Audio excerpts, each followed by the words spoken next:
Hello and welcome back to the Leinster Listen. I'm your host Mick Lennan and this is episode 60, the preview of Ireland versus Australia in the Nations Championship. This week's topics will be the Nations Championship game predictions, details of our game, team lineups, score and man of match prediction, and a discussion point on Europe's changes and Joey's homecoming. Alright folks, getting straight into it with the Nations Championship round 1 games this weekend, and let me tell you, it is going to be a very exciting Super Saturday for all the rugby fans out there, because all of the games are on one day and they are just spread out of the entire day. It's like 12 hours of rugby.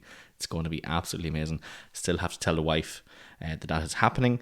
So, say a little prayer for me there. But, straight away there, let's just get cracking with the actual games. And we're going in order of when they actually happen. So, first and foremost, an absolute cracker of a game. You just know it's going to be. It is the All Blacks versus France, and that is at 8:10 a.m. Irish time. All these are in Irish time. And you know what? It's inside of me is just like, yeah, the All Blacks are always going to win that. I just think France are going to blow them away. I think it's going to be very close, but I think France are going to win that. They're just so dominant. Like you just look at Bordeaux, you look at Toulouse, all of those lads fielding that team again. La Rochelle, a couple of lads there as well. It's just immense. Like if they can follow the form that they did in Europe, I do think that they're going to win that. And also, coming off of a very successful Six Nations win this year as well. Next up, we have at 9:40 a.m. Japan versus Italy, and let me tell you, I am gunning for the Italians to win this one. They've really improved their game, especially the Six Nations. They've really proved themselves. They're coming out there. Menoncello obviously is going to play an absolute blinder. So yeah, I think Japan are going to get blitzed here. I think in Italy are going to beat them. Next up, and the most important one, folks, at 11:10 a.m. you have Australia, the Wallabies versus Ireland. Actually, you know exactly who I'm going to say is going to win that one, and it is Ireland, of course. We'll get into that one. We won't talk too much about that one now. Next up, then you have 2:10 p.m, and that is Fiji versus Wales. And sorry for any Welsh fans. I know I do have one or two of the lads out there, and my good friend Chris from TQL. Look, I'm sorry, but I think Fiji are going to absolutely dominate that game. Wales, obviously, on the back of a very poor performance, really trying to string together, a team, never mind a game plan. So I think coming, with the travelling, the weather down there, Fiji are just, they're immense. They're big brutes of lads. I think they're going to win that one. Next up, we've a cracker of a game again, and that is the Safas. So South Africa versus England at 4:40 p.m. And South Africa, come on. Yeah, Razzie has something up his sleeve for the English crowd. I think they're definitely going to crack that one, no bother. And then last but not least, at 8:10 p.m, 12 hours exactly after the All Blacks versus France started, we have the final game of the Saturday, and that is Argentina versus Scotland. And look, I have a little beamy bonnet with Scotland. I think, something with me, I just can't support them, probably because they voted against us for the World Cup back in the day, and I've still held that grudge, unfortunately. So I do think Argentina are going to win that. And look, in fairness, Argentina are fantastic, and the Pumas, they're just brilliant. They're so fast paced. They're our bogey team as well. They're always doing those, Gary Owen kicks, I suppose you'd call them, into the air, and they are electric in the air. So I think Argentina are definitely going to come out on top of that game. So yeah, but look, Super Saturday, lads. Jeez, that is some level of games. I am buzzing for the Nations Championship. It is such a good setup. It's such a great thing to have them all in the one day as well. I think spreading them out, you're going to bed thinking, oh God, I wish I could just watch another one. But you've 12 hours of it now. So you literally couldn't have asked for any more. You couldn't have packed in any more games there. But yeah, look, let's get into the real deal here, and that's the details of our game. So as I said, the kickoff is at 11:10, Saturday, 4th of July, 2026, and that is 8:10 p.m. local time in Sydney. But look, let's get into more details. Their weather is not too bad, and it's kind of probably going to benefit us, I think, a little bit. It's around 10 to 19 degrees Celsius is what they're kind of predicting. It's dry. It's obviously a winter evening over there in Sydney, considering they're in the southern hemisphere. Light southwesterly winds and a very small chance of rain. So it's looking like a very good day for rugby over there. The venue is Allianz Stadium in Sydney, and it is sold out. Yeah, first home Wallabies test to probably properly sell out there, and it's also the first home Wallabies test since Ireland played them last in 2018. Referee there is Ben O'Keefe. He's the Kiwi ref. Don't really mind him. Would I have wanted someone else? Maybe, but it's the Nations Championship. I'm not too fussed unless he does something absolutely crazy, which he has done in the past. It would be a bit crazy to have that. But I think if no one gets any red cards, I think it'll actually be a cracker of a game. Just have the full 15 lads out there. 15 versus 15, the whole game would be great. Obviously, going into Ben O'Keefe there, he's one of the world rugby's top referees, in fairness to him. A regular at Test and Super Rugby level as well there. He refed Ireland's 2023 Rugby World Cup quarter-final against New Zealand in Paris. I blame him for that. We should have got semi-final. Anyway, we're not going to look at that. Don't look back in anger. That's what I try to tell myself. Always silver linings here. He's going to redeem himself now down south in Australia. He also took Ireland's 2024 win over South Africa in Durban. So, where there's some bad stuff, there's always some good stuff. And that's what we're going to take from this. But look, he is known for letting the game flow, which is a good thing. And that suits Ireland's tempo. We want the game to flow. We want to get front football. And that's exactly what we want. So, yeah, not bad. Now, the thing we're all kind of waiting for here is where to watch it. Now, thankfully, RT are actually going to play it. So it's an RT2 and obviously an RT player as well. Live coverage from 11 a.m. They're obviously going to talk about it. And also it's on the RT News app if you're just using that as well. So yeah, look, great. I'm looking forward to it. It's great that it's on domestic channels as well. I would be raging if we had to go and find it on like Premier Sports and stuff. So it's good that RT got the rights to cover that. And yeah, buzzing. Alright folks, so the Ireland lineup was announced in the middle of the morning there, today actually. It was like 4:30 in the morning. And let's get through them. So the Ireland lineup there in the backs, number 15, Hugo Keenan, number 14, Rob Balcoon, number 13, Gary Ringrose, number 12, Stuart McCluskey, number 11, Jamie Osborne, and number 10, Cian Prendergast, and finally in the back row there, you have number 9, Jamison Gibson Park. Moving over to the forwards there, number 1, Tom O'Toole, number 2, and our captain, Dan Sheehan, number 3, Tyg Furlong, number 4, Big Joe McCarthy, number 5, James Ryan, number 6, and the brother of Sam, Cian Prendergast, number 7, Josh Vanderveer, and number 8, Jack Conan going over to the bench, and a strong bench it is. You have number 16, Ronan Kelleher, number 17, Jeremy Lockman, number 18, Thomas Clarkson, number 19, Tyg Byrne, number 20, Nick Timoney, number 21, Craig Casey, number 22, Kieran Frawley, and number 23, Bundy Aki. Straight over there to the Australia lineup. In the backs, number 15, Jock Campbell, number 14, Max Jorgensen, number 13, Joseph Akusa-Swally, 12, Lenny Katu, 11, Dylan Peach, 10, Carter Gordon, and number 9, Ryan Lonergan. Into the forwards area, number 1, and a former Ulster player, Angus Bell, number 2, Josh Nasser, number 3, Alan Alatoa, number 4, Jeremy Williams, number 5, Josh Canham, number 6, Rob Valentini,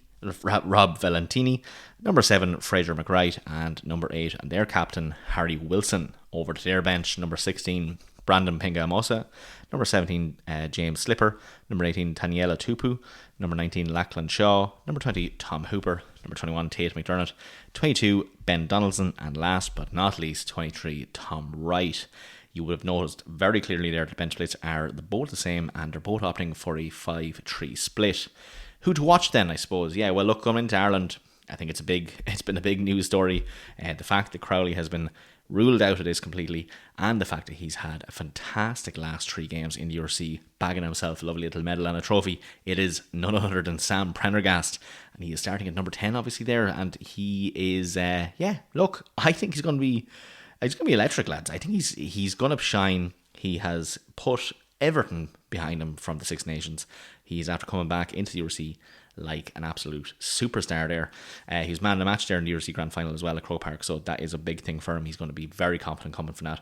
And he played a blinder, lads. Like, even never mind his kicks, that one thing that people have been talking about for a long time now since that grand final was when he made that sprint back, put his body on the line and jumped over the ball, stopping Moody, essentially kicking it on for a try. So I think he's going to be fantastic there. Him paired with Gibson Park, it's his natural position. He knows who he's playing beside. It's going to be fantastic.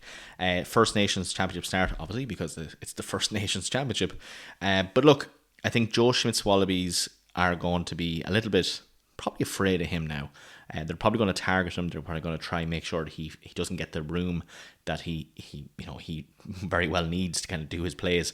But look, he's a game maker. His passing has just been electric. His dummies are just great. And, he even got that little cheeky try himself, which he proves that he can do time and time again. Moving over there to the next person, and it is none other than his brother, Cian Prendergast. Look, he starts blindside flanker there, and, it's alongside Sam, so it's a fantastic position to be. Sure, Jesus, if you couldn't play well with your brother, get off the pitch. Like, what else could you do? He's probably been playing with his brother since he was a gossin. But look, first time the Kildare brothers there start together for Ireland, so a huge day for them and their families. Can't wait for them, just delighted for them really. But look, it's Connacht's gain, obviously, in Ireland's pack there. Caelan Doris is ruled out after grand final foot injury, so huge gap there, I suppose. But Cian Prendergast is going to fit very well into that position alongside a couple of the other lads there. So it's really good for him to be able to step up to the mark. I hope he has a great game. I think he will, though. His physical edge there against Valentini and McWright is going to be crucial. Crucial. But, end of the big statement there. If both Prendergasts can star on the same night, it'll be great. And then last but not least for Ireland, Dan Sheehan. He just seems like he's a fantastic player for Leinster. We've seen him do time and time again a fantastic performance for Leinster. But for some reason, when he puts on that green jersey, he just becomes a different animal, doesn't he? He just becomes this sort of, like the Hulk or something. He looks so much more dominant or something. I don't know. Maybe that's just me thinking the green suits him or something. But I'm telling you, every time I see him in that green jersey, I'm just like, geez, he's going to make moves, lads. Look, he's captain for the tour as well. Again, because Doris has been ruled out. And he leads from hooker, and he's going to need to be so clinical because you just know that Schmidt will target the set piece, and he just needs to get those lineouts absolutely clinical. He's 39 caps, grand final winner as well. Obviously, a fortnight to go. He's probably just off the beer, so it's probably a good time to get him out playing a few games. But look, he'll set the tone obviously for a very young pack there. McCarthy and Cian Prendergast are going to have to work alongside him there very well. But I'm telling you now, lads, he's a great hooker, and he's gonna sink in so well with Tom O'Toole and Tyke Furlong as well. So I think watch the space. Dan Sheehan is going to be, up there for a man of the match contender as well. Moving over there to Australia, and look, they have a fantastic young pack there as well. So it's going to be very crucial that we just narrow down these three lads I'm about to name. The first one being Joseph Akusa-Swally. He is a Wallabies superstar at 13, lads. He is just so good. He's so physical. He carries hard, and he finishes so well.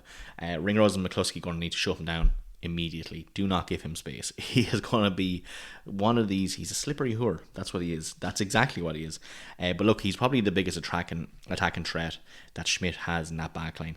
So, look, if we lose the midfield battle, Swally's going to win all day, every day. You just know it. Moving over there, Carter Gordon. He's starting at 10. It's going to be him versus Sam. You just know it. He is a new halfback. Joe Schmidt is obviously after putting a huge, putting his kind of heart in a sleeve situation here to make sure that this lad is actually going to do well. But I think he is. And, at a sold out Allianz Stadium, your 10 is who you need to perform, and I just think he's going to do a fantastic game. Kicking game and game management obviously be very tested against us, considering we'll probably retain that rush defence that Leinster have kind of been bringing up along that way, and we've kind of done the same thing in Ireland. So he is going to be he's going to have to be very clinical. He's probably going to go to the air an awful lot. They have an awful lot of fast players there, so just watch that space. I think he's going to be one of the big contenders in that game. Obviously the 10 normally always is, so a bit of a cliche me saying that, considering he also just said Sam. But I think in this day and age, in this day of rugby, the out half is probably one of the most crucial players, and look, Carter Gordon is a fantastic one. And then last but not least, I have to mention him, Angus Bell. former Ulster prop at loose head. He knows plenty about the Irish squad. He knows what makes them tick. So you're going to have to watch him now. He's up against Tom O'Toole. And also an Ulster derby, so he knows exactly what that man is made of. So we're going to have to watch him like a hawk, lads. Alan Alatoa there is at tight head, and Josh Nasser at hooker. So those three, I haven't seen them play together, to be honest, now myself. I'll have to go try see if there's any other games that they have played together. But I do think that it's going to be a very strong scrum for them.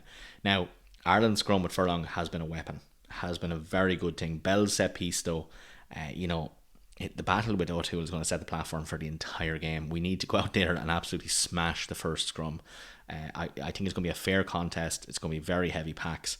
And, Schmidt's connection to the Irish rugby adds an extra layer of depth there, because he's been away from it a bit, but he knows we don't deviate too much away. We're like, why change something that isn't broken kind of situation. So yeah, Angus Bell, please don't ruin us. You spent loads of time here. Don't do it to us. But anyway, going over there to the previous meetings. Last meeting was 15th November 2025. We all remember it. And why do we remember it? Because it was a record Irish win, and Mac Hansen, the Wallaby himself, got a hat-trick in the first half. It was so good. He was playing a full back that day. I remember sitting at a pub in Turles Pass beside my soon-to-be brother-in-law, Matthew, and he's a Kiwi himself, and I was just saying, geez, I don't know now if Mac Hansen's going to do very well at 15. It's an experiment now. And sure, Jesus, I ate my words immediately. Like, the hat trick was just amazing, and they weren't easy tries either. He really worked for them. So fair play to Mac Hansen in that. Now, unfortunately, he's not, as you notice, he's not in that squad because he is still injured. Very unfortunate for him that he's always seemed to be injured. But anyway, sorry, let's keep going. We obviously bet them at 46-19 that day in the Aviva Stadium. Fantastic home win. Prior to that, we met them in November 2024. Bet them again. Well, we did. We bet them Ireland 22, Australia 19, and that was in the Aviva as well. That was a late comeback. I remember that one. It was a very tight game. And in November 2022, it was Ireland 13, Australia 10 in the Aviva, and I was at that. One, and I was depressed off my head. Johnny Sexton went off injured, remember, and Ross Byrne had to come on. So it was. I was pressed off my head because we won in the end of the day, but it was just such a bad game. I was just like, oh my god, this is get me out of here. We actually had one of our good friends over for that as well, who was an Aussie. So yeah, look, it's we've obviously been very dominant. The last time we would have actually met Australia properly, I guess, is in the Lions test, and we obviously won that test. It was 2-1. Wallabies obviously getting the wooden spoon kind of win at the end in the last one, but it's all been Ireland. We've just been fantastic against the Wallabies. They came out with that brand new young squad that time in 2022, and I remember saying, I know we're grand, we should bait these now because they're not very tenured, and they just blitzed us. They actually really made a show of us that day, so I'm hoping that doesn't happen this time. I think we have it in us. I think we have a very strong team, geez, and there's an awful lot of young lads coming up there. Rob Balakuna as well is going to absolutely dominate down that wing, and obviously we're missing Tommy Ryan, who I really wish was on that wing. But look, in any case, let's go into my prediction here. So the form coming into this, I guess, is a big thing, right? So Six Nations runners up, we obviously only lost the one, which was France, which I do think are going to smash this Nations Championship. But I think, okay, despite we're missing Crowley, we're missing Doris, Porter, Tommy O'Brien, huge names there, but we have Sheehan, we have Furlong, we have Ringrose, we have Gibson Park, we have Cian Prendergast, who's a fantastic player as well. So all these players are going to really show what they're worth, and they're going to have to prove themselves because they're going to want to retain those positions, because those lads that are injured are going to come back at some point. So you're thinking these lads, if they start competing in this Nation Championship, they might prove that actually you shouldn't be picking those four lads over me. I am here to stay. Pick me all the time. So I do think we're going to step up to the mark, especially coming up into the World Cup season, or the pre-season, I suppose. So it's going to be massive, and obviously it's sold out. Who would not want to beat the home team at a sold out stadium? We've done it before with England. We love doing it. We love going into an away situation where it's a sold out game and we just dominate. That's what we want. Now the bookies don't really have us in that same in that same bracket. So outright they have us at 7-10 on. Now obviously it's fairly decent odds there, but the handicap, they have us at evens with only -2. So they obviously are looking at that. They're probably looking at the packs side by side. They're very similar. Obviously the Wallabies have a probably slightly younger crew there, so might be a little bit faster. Now here's my call, right? I'm going to call it at Ireland 27, Australia 22. I think it's going to be a 1-try margin. I think it's going to be squeaky bum time up at the very end there, because they're going to get very strong in that last 5. And we're, within the space for a draw. So I'm thinking it's going to be that. Man of the match, I'm tied between either Sam or Cian. I think those two are just going to loop up together and be fantastic at the same time. So I'm hoping for that dynamic duo coming up, lads. It's going to be great. Alright folks, so discussion point, yes, well, Europe's changing and Joey's homecoming. It's very wild information coming in this week. Obviously Joey's homecoming is a big one, but we're not going to start off with that. We're going to start off with the European Champions Cup and obviously Challenge Cup draw and changes that have come in. So what have they done? So the EPCR have confirmed that the new format is going to be fairly different, right? So it goes even from the amount of teams that are going to qualify, even down to the rules of how you will make your way up that table in each of the pools. So straight off the bat there, I suppose the overall structure of coming into it is unchanged, right? So you still have 24 teams, you have 4 pools of 6, and you have 4 pool games each. Obviously the 2 seeded teams are probably, if they're from the same championship domestically, they won't be playing each other. So we're in with Glasgow Warriors, we won't be playing them, thankfully. I think that would be a very strong one. But look, the one of the biggest change here is that the season will start mid-October now instead of December. So back before the November test window, I think it's a good time to do it. I think it's going to be a little bit strange for us, right? Because our first 2 games in the first 2 rounds of the URC are going to be in South Africa. I think we're playing the Lions and the Sharks, if I remember correctly. And then directly after that, the European Champions Cup, we're going to be playing Munster, which the venue is actually still to be decided. I'm really hoping they don't go back to Croke Park. I just would love to play them in the layer or in the RDS. It'd just be fantastic. I just don't put it in the big one, or maybe in the Aviva or something, but not Croke Park again. Anyway, going back to Europe. So yeah, round 1 will be on the 16th, 17th, and 18th of October. Round 2 will be at the 11th, 12th, and 13th of December. So, bit of a gap there, but it's great to get that started early so you kind of know exactly what's going on with it. Rounds 3 and 4 will be mid-January. The knockout rounds, though, mind you, the round of 16, let's say, are the 2nd, 3rd, and 4th of April, with the quarters being the 9th, 10th, and 11th of April, and the semis coming up there on the 30th of April, 1st and 2nd of May. As we all know, the final is already decided. It's 22nd of May 2027, and that is in Lyon. So fantastic. It's been the first final there since 2016, and I've never been, but I've heard it's fantastic. So maybe I'll take an old trip over myself now, get an old ticket. You never know, we'll make it into another one. But here, look, let's get into the major details. The kind of thing I actually want to get into, and to make you understand, so you don't have to go looking yourself. So the old rule there, if you remember, the top 4 from each pool qualified for round of 16. 16 teams through, right? That has been overhauled completely. Now it's the top 3 from each pool qualify automatically. That's 12 teams, right? So the reason they said they brought that in was because what ended up happening is you could just win 1 game and you would be put ahead, depending on what pool you had, right? If you won 1 game, you'd be 4th, right? And you would qualify. But if you went to the other pools who maybe had varied results, maybe some of them had 2 wins, still ended up last, they were out. So it was really kind of unjust in that situation, where a team that kind of limps through into the knockout rounds was doing so ahead of teams that shouldn't have, or that should have been ahead of them, right? So I actually welcome that. I think it's a good one. And then obviously the remaining 4 round of 16 spots go to the highest ranked teams across all pools on match points, right? So that is a very big change. So no more of this kind of crack of getting that limped up position in your round 16 because your pool was just maybe slightly handy. None of them really handy, but slightly handier than the other ones. And that will actually be wildcard places. So it doesn't mean if you get the top 4, you're going to go into the same kind of format of the pool that you were in. No, you're going to get a wildcard place. So that is a little bit crazy, right? Now, obviously, the same other situation there, the next 4 highest ranked teams who miss out on the knockout rounds will obviously qualify for the round 16 of the Challenge Cup. Same kind of format there. You would have seen it with Munster, who crashed out as well. Sorry for bringing that up again. No, I'm not sorry. But, that's the same principle in the Challenge Cup.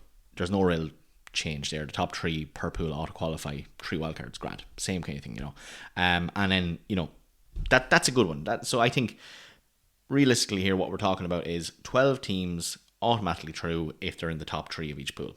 Then the remaining 4 round of 16 spots go to the highest ranked teams across all pools on match points. Now, I'll come back to that point. That's a big one, right?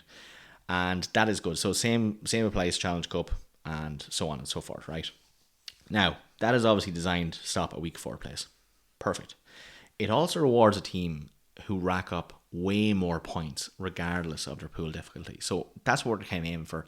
You kind of see this in the top 14 layout, which is very good. But kind of, there is a very big change, right? And I was a huge advocate for this, so I'm going to hype this up a little, drum roll here now. But what it is it's the bonus point and tiebreakers change, right? So back about 6 months ago in the rugby union chat, or maybe it was Leinster Rugby, I can't remember what it was, on Reddit, I said, lads, what was very strange? It was after the 4th round, or maybe it was like the 8th round or something in the RC, and Benetton, right, were 7 places behind us, right? No, sorry, they weren't 7 places behind us, sorry. they were beneath us, right? We were left with, we had 1 win in the difference. So they had 1 more win than we did. But because we got bonus point tries for the 4 tries, we actually ended up above them, right? And I was thinking, this is mental. This doesn't make any sense. Why would a team who's won more games than a team that hasn't be ranked below them? Doesn't make sense, right? So the top 14 model doesn't do that. So what does that mean for the Champions Cup? Well, the attack and bonus point has been scrapped. You're not going to get a bonus point for your 4 tries anymore. I love that. I think that is going to revitalise the Champions Cup and the Challenge Cup. It's exactly what we need. So the new rule there is actually only the winning team can earn an attack and bonus point only if they score 3 or more tries more than the opponent. So it doesn't matter if you're after scoring, your 6 tries there and you just fall back, you recycle your entire bench, you take all off the big lads because, the poor old team's only after scoring 1 try and there's 15 minutes left, and that other team then decides, right, well, their whole team's gone, we'll score 3 more tries, we're still going to lose, but we'll get that losing bonus point and then a bonus point on top of that. It's 2 points from getting smashed. That's useless, right? So that is directly adopted from the top 14 model. It's also used in Super Rugby as well. I think it's also used in the English Championship. I'll have to double check that after. But that is what you want. It keeps games competitive. It keeps games competitive late as well, because there's no such thing there as like, Toulouse wanting to say in that same scenario I've said where they recycle their entire team. No, they're not going to do that now. They're going to say, actually, we need to make sure that we are 3 tries ahead of the team to get the top seed. It's going to make it so much more competitive. It's what you want to see. I think even the top 14, the French teams are actually crying out for this for a long time. And I think maybe, considering Super Rugby there as well, that the Safas were also calling for that. But look, it means now that you have a much more competitive late game. And I like that. Defensive bonus points are unchanged. Obviously, losing by 7 or fewer points will still earn you a point. That's good. I don't think that one should ever change. It really, as in, it will complement the 3 or more tries there, because you're going to want to try and get up as close as you can to get that losing bonus point, because if you don't get it, you get 0 points, and that's it. And that is going to be a killer for an awful lot of those teams that would have made it up that rank into the 4th position that we would have talked about there in the pool games. you get those half-arsed teams getting into the knockouts because they just decide, well, sure, look, we'll get the lose bonus point, we'll get the 4-try bonus point, and we've beaten a team that has 2 wins. Useless, lads. Don't bother. That is so bad. Now, one last thing there, hint that tiebreaker change, right? So this is now what it comes from the URC, right? So as I would have detailed in a few other episodes before, on the league table of the URC, it was on match wins. Your position depended on match wins. If you, let's say, coming into the last 8 in the URC, as we've seen, very tight, you could lose out on the top 8 if you had more the same points, more goal difference or points difference, but you have one less game won than the other player or the other team, right? That is exactly what we should do. So it's going to go match wins now instead of the points difference. Perfect. This is actually, I think, honestly, if you're listening to this, I think this is exactly what Champions Cup and the Challenge Cup needed. It rewards winning, it rewards not just running up the score, and it's a nudge towards competitive pods. So I'm all for it, lads. I'm all for it. Now, I've detailed the changes. Let's talk about the draw, right? Which is what we all want to talk about. So the draw was completed Wednesday, 1st July there. It was in the Aviva Stadium in Dublin as well. And obviously Leinster top seeded because we're URC champions and we're in headline pool 1. So fantastic. So our pool there is Glasgow Warriors, Section Palois. Oh my god. Anyway, sorry. Sale Sharks, Leicester Tigers and Clermont, right? I think that's actually decent. Now, the one thing I will say is we're playing Leicester Tigers away, but we're playing Clermont at home. So Leicester Tigers away are dangerous outfit. But looking at that now, considering we won't be playing Glasgow Warriors, I do think we'll probably end up winning most of those games, hopefully. And we'll obviously want to be doing very well in them. None of these dirty wins because we need to get that competitive bonus point. Now, going over there, tough but familiar, right? That's what we want. Tough but familiar. Leicester, Clermont, old rivals, grand. Sale a knockout component from this season as well. We smashed them. A1. That is what we want to see. I think we've actually been probably given a decent one there, right? Now, Munster are actually in Pool 3. I'm going to talk about that one first because this is a killer one for them, right? This is a dangerous one. And I'm going to skip that instead of 2 and 4 because I do need to talk about it, right? So they are in with Bordeaux, then with Stormers. Obviously, they won't play Stormers. Then with Racing, in with Bristol Bears and Gloucester Rugby. That is a killer. Oh my god, that is a killer group, lads. They are going to need to perform so well to get ahead of that. It is crazy. Defending champions Bordeaux in that. My god, crazy, lads. So, look, all the best to Munster, but ye are up against it. Connacht obviously qualified for the Champions Cup. Fantastic for them getting to the final 8 of the URC, and they are actually in Pool 2. So they're going to play Toulouse, very tough. Lions, which they won't play. Saracens, La Rochelle and Exeter Chiefs, another absolute killer of a group. So geez, you have to feel for these provinces because they are killer groups, lads.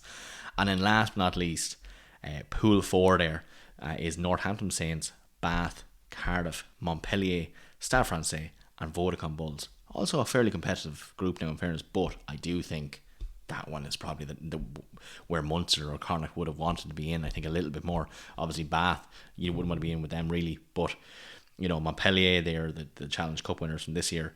Stade Francais are probably a bit of hot and cold. You won't play Vodacom Bulls, but you will have to play Northampton Saints, which again are pretty hot and cold as well. So yeah, look, crazy really there. Obviously there's no Irish Derby in the pool stages because they would be the same domestic competition, so you know, not too bad there. But what does that mean for Leinster? Well, wildcard system obviously adds a load of pressure to us there. We're going to have to win every pool game and it matters to win them well.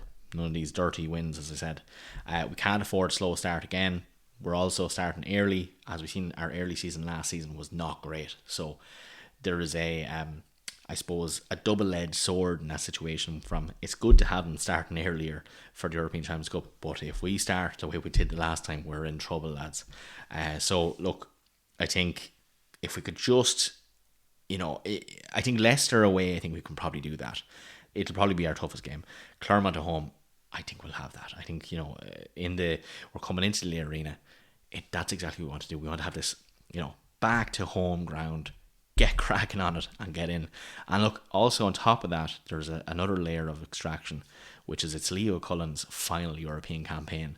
He'll want a deep run in this last season, and I really hope they give him a very big send-off from his very long tenure in Leinster as a player and a coach. So I am gunning for the 5th star this time, lads, for Leo on the way out. It's written in the stars. It's written in the stars. And speaking of written in the stars, let's move over to our second discussion point here.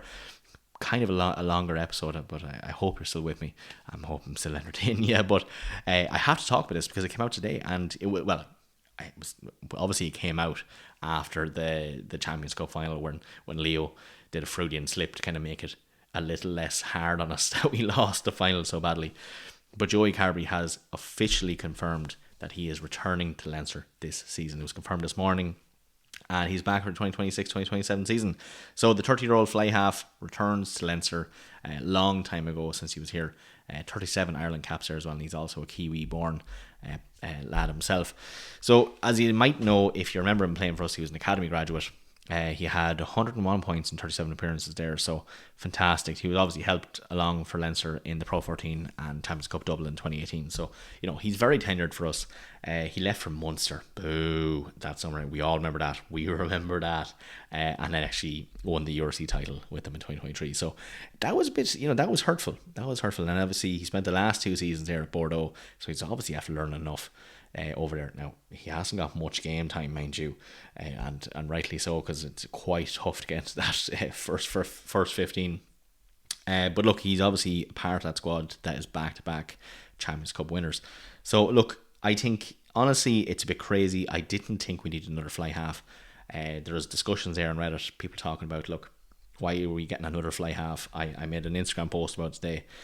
And they were saying, oh no, sure, he's a dynamic back, like he's a utility back. He'll play at 15. He's subbing in for Cian Prendergast's job. He's not. That is absolute drivel. He is not coming in to fill in for the 15 position. I don't, but you couldn't make me believe that if you paid me. Although if you want to pay me, I will take that and I will believe it down to the very last. So bit of cash there, lads, no bother. No. But anyway, no, sorry, I jest. He is not going to come over. He has played probably 15 games at fullback. He's played probably 90, I'd say, at fly half. He is coming here to test himself for the 10 shirt. I don't understand it. We have Cian Prendergast, who has been playing a blinder. Obviously, he's been a little bit hot and cold in the middle of the season. But we had Harry Byrne there, who stepped up in the middle of the season and played an absolute blinder as well. And not only that, but we have Casper Gabriel coming up through the academy there, who should be an absolute flyer at fly half. So we have 3 people there for that. Poor old Charlie Tector is also naturally a fly half, but he never gets that position. Unfortunately, that one kick actually in the Allianz Stadium against, who was that, against Cardiff or something, didn't really prove his case either. But he is also a back of fly half there. So I don't know. And on top of that, he's after getting an ACL injury. So don't know. I think he's probably going to be recovering from that. He hasn't played since February in Bordeaux, so he's been rehabbing since. But the quote there from himself in that video that he did, where Leinster posted there today, he said, "I'm delighted to be returned home to Leinster. I'm thrilled to be joining in with Leo and the lads." Yeah, fair enough. You're probably thrilled. His pay packet is probably massive. Leo Cullen obviously came out and said it certainly feels like a homecoming for Joey, and that is true. It is a huge family affair, huge contributions to province over the years. I don't deny that. But he doesn't fit. He doesn't fit in the team, right? He's arriving in for Cian Prendergast, who's partner for Connacht, right? Fair enough, direct swap, happy out. But he's an out half. He's an out. I don't understand it, lads. Who are you pushing out? Or are we getting rid of Harry Byrne this season? Has that not been announced? Are we not investing in Casper Gabriel to come up there, who we know is an absolute flyer, mind you? I just don't. Sometimes these decisions. I'm all for being the silver lining lad, the person who really wants to be looking at the beauty of it. And look, there maybe is a beauty of it. More people looking for that position is only going to make it more competitive. It's only going to make the people who want it perform better, or at least get chalked off early. Fair enough, but probably isn't the time to start choosing those. We are at a huge problem here for fullback position. I think we have players who are subbing into that position who aren't in that natural position for themselves. We should be investing in someone who is not Irish qualified. We don't need an Irish qualification. Yeah, sure, the Irish few are happy out to probably kick us up the hole and say, no, make sure you get someone now that we can play in the Irish few. We're not going to pay you now for it. You can pay the majority of it, but we're going to take him for half the season. If that's the case, I will be livid. I will be livid. Now, as I said, I want to preface this whole thing, especially if Joey Carberry somehow listens to this. I absolutely stan Joey Carberry in that 10 shirt. I think he's a fantastic fly half. His out half capabilities are absolutely brilliant. I remember him playing for Ireland. I remember playing for Leinster. Fantastic player. Obviously very tenured. Very, his expertise is just great. So I don't really have a problem with him coming in for the fly half position if he's going to be taking it. But when you have three players who are already proving themselves to be fantastic fit there for Leinster, I'm just thinking, is this the wrong move? Are we going to end up forcing someone out again? The likes, when Ross Byrne left, when Cian Prendergast left, where, you have this really good player and you just kind of disregard them and then they just feck off then. Not great. Look, but the silver lining here, obviously, is Joey Carberry's coming home. Fantastic. I wish him all the best. He obviously has a bit of recovery still yet to do. But look, if he comes in there, and maybe like the silver lining here is that when the lads go off for the training camp for the Six Nations, he is still with us. He's still with Leinster. He is the choice fly half, and we don't lose him to the Irish squad. I have a feeling though that Andy Farrell is going to be like, oh, hold on a minute. Are you telling me I can bring him along with me? 100%. Let's go. Irish qualified. So I'm really hoping that doesn't happen. I do hope Casper Gabriel gets his time in the limelight as well. He's a great player. He is going to be a shining star there as well. So anyway, that's what it is. We have a load of Europe changes and we have a load of changes with Joey Carberry coming in. So who knows what's going to happen. All right, that is her, folks. If you haven't already, please follow us on social media. I'm on Reddit, Instagram, Blue Sky, and obviously YouTube kind of is a social media. Anyway, look, Andy Farrell lads, as I said, kick off against Australia on Saturday morning for that super Saturday of rugby. I'll be watching, hopefully all of them. But I'll let you know how many I get to watch actually. But as always, folks, thanks for listening.